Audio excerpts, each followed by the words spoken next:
Bonjour YouTube, j'espère que ça va bien, c'est Voltor. Aujourd'hui, on se retrouve pour l'analyse du court-métrage de Disney qui se nomme « Il était une fois un studio ». Donc, je vais parler de mon appréciation des beaux moments de ce court-métrage-là, mais aussi des clins d'œil et des références que j'ai trouvées à travers mon visionnement. Sans plus tarder, on regarde tout ça ensemble dès maintenant.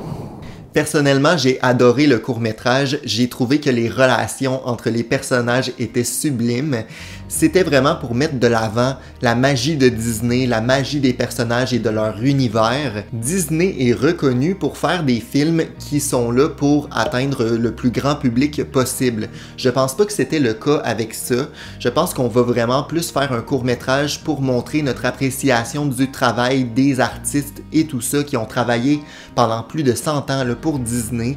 Donc j'ai vraiment apprécié le fait que ça soit pas tout simplement un court-métrage pour se faire de l'argent, mais que ça soit pour remercier aussi le public, les artistes et mettre à l'honneur les personnages et leur histoire. Donc j'ai vraiment apprécié là, ce court-métrage-là. Je parlais de mettre de l'avant certains artistes ou personnes qui ont travaillé pour Disney. C'est le cas parce que le premier personnage qu'on voit, c'est en fait avant l'arrivée de Mickey qui sort de son tableau.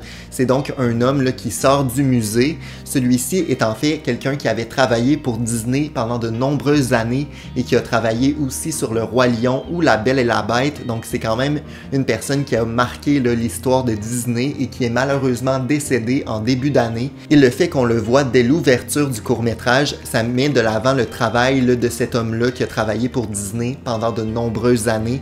Donc je crois que son nom c'est Bernie Mattinson.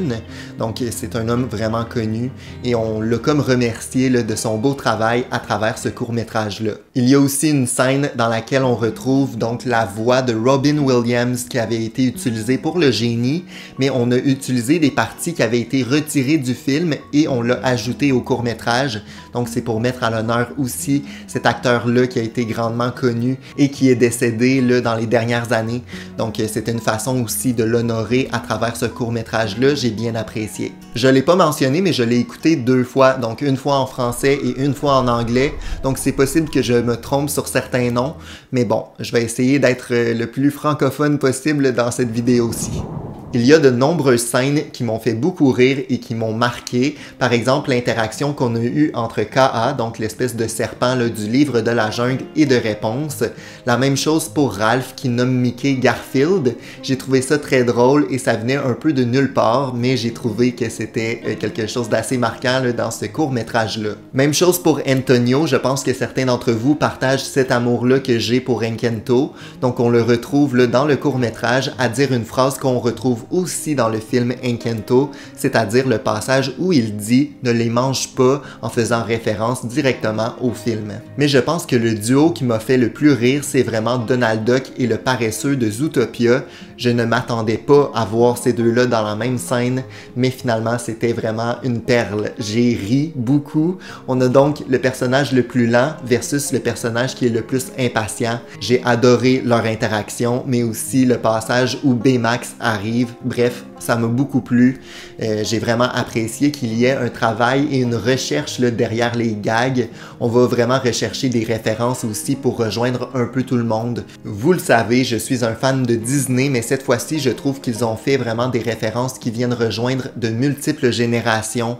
J'ai donc évidemment adoré le passage où on retrouve aussi la prochaine princesse de Disney, donc Asha qui fait son apparition et qui vient chanter avec d'autres princesses. Ça nous montre différentes générations et à quel point 100 ans de films et de projets comme ça nous a marqué. J'ai d'ailleurs remarqué l'absence d'une seule princesse à travers tout le court-métrage. Il s'agit en fait de Mérida, donc la princesse du film Rebelle. Celle-ci est absente. Pourquoi?